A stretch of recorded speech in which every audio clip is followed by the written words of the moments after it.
అమరావతి ఇవాళైనా సరే బాధ్యతాయుతమైనటువంటి ఆలోచన చెయ్యండి. ప్రజల్ని కన్విన్స్ చేయండి, కన్ఫ్యూజ్ చెయ్యొద్దు.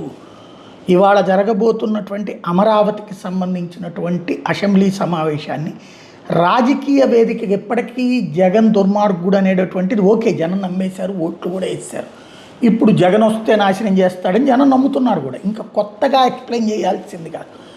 మనం ఏం చెయ్యబోతున్నాం, అమరావతికి సంబంధించిన జ్యూరిస్డిక్షన్ అనౌన్స్ చేయండి, నగరాన్ని అనౌన్స్ చేయండి.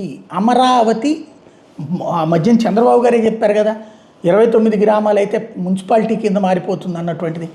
కాబట్టి దీన్ని ఒక కార్పొరేషన్ చెయ్యండి. విజయవాడ గుంటూరు కార్పొరేషన్లని విలీనం చెయ్యండి.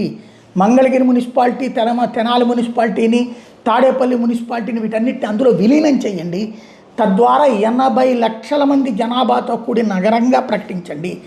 ఆ నగరాన్ని రాజధానిగా ప్రకటించండి. అప్పుడు అది ఢిల్లీకి పంపించండి. అప్పుడు ప్రయోజనం ఉంటుంది. అలా కాకుండా అమరావతి అనే పేరుతో రాజధానిని మరొకసారి ప్రకటించి వెలగపూడి నుంచి కార్యకలాపాలు సాగిస్తుంటే ఆ పక్కనే కనబడే అమరావతి నగరం నిలదీస్తుంటే నేనెవరిని అని అందులో అది కనీసం 29 గ్రామాల్లో కలుపుకొని మన ఆలోచన ధోరణి నిజమైన జన్యున అన్నటువంటిది ఆలోచించుకోండి. ఇవాళైనా స్పష్టతనివ్వండి. నెంబర్ 1. నెంబర్ 2, పెద్ద ఆయన చంద్రబాబు గారు, అట్లాగే యంగ్స్టర్స్ పవన్ కళ్యాణ్ గారి మాట వింటారు. వాళ్ళిద్దరూ చెప్పాల్సినటువంటి కీలకమైనటువంటి పాయింట్ ఏంటంటే, గతంలో హైదరాబాద్ అనేటటువంటిది నాకు సంబంధం లేని ఊరు, అది నా రాజధానే తప్ప నేను దాని మీద, ఎందుకంటే నాకు రాజధానితో అవసరం ఏం లేదు కాబట్టి నేను దానికి పట్టించుకునేవాడిని కాదు. కానీ ఆంధ్రాలో ఉన్న వ్యాపారాలు, పెట్టుబడిదారులు అందరినీ హైదరాబాద్ పట్టుకుపోయింది చంద్రబాబు గారు. తద్వారా ఆ ప్రాంతంలో ఉద్యోగోపాధి అంటే అక్కడికే పోవాలన్న కాన్సెప్ట్ అయిపోయింది.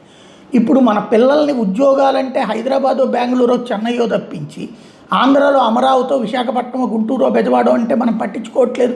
ఇదేదో అసమర్థుల కింద చూస్తున్నాం. దాంతో సచ్చినట్టు వెళ్ళాల్సి వస్తుంది. అట్లాగే మన ఆడబిడ్డల పెళ్ళంటే అలాంటి ప్రముఖ నగరాల్లో అయితే ఓకే తప్పించి మిగతాది కాదన్న ధోరణి చేస్తున్నాం. దీనివలన సమస్య ఎదురవుతోంది. కాబట్టి అసెంబ్లీ వేదికగా అన్ని పార్టీల ఎమ్మెల్యేలు దయచేసి, అయ్యా హైదరాబాదు, బెంగళూరులో, చెన్నైలో ఉన్నటువంటి వాళ్ళు విజయవాడలో ఉద్యోగాలకు రండి, అమరావతిలో ఉద్యోగాలకు రండి, విశాఖపట్నంలో ఉద్యోగాలకు రండి, వాటికంటే మనది గొప్పది అన్నది ఎక్స్ప్లెయిన్ చేయండి. అట్లాగే మన ఆడపిల్లల్ని అక్కడెక్కడో ఇవ్వద్దు, మన రాష్ట్రంలో మన ఊళ్ళ దగ్గరే ఇవ్వండి, తద్వారా మనకి అందుబాటులో ఉంటారు. ఇవి పెద్ద నగరాలే, ఇది మన గొప్ప నగరాలే అని చెప్పండి. తద్వారా ఒక గుడ్విల్ వస్తుంది. ఎందుకంటే ఇప్పుడు గుడ్విల్ ఆ నగరాలకి మనం తెచ్చిపెట్టిన గుడ్విల్. మన పిల్లల్ని ఆ నగరాలకి పంపించి మీ వాడు ఎక్కడంటే సగర్వంగా కాలరెగరేసుకుని హైదరాబాదు, బెంగళూరు, చెన్నై అని చెప్పి డెవలప్ చేసింది మనం వాటికి మౌత్ పబ్లిసిటీతో. ఇవాళ రోజున ఆ విధమైనటువంటి ఇమేజ్ని మన ప్రాంతానికి తీసుకురండి.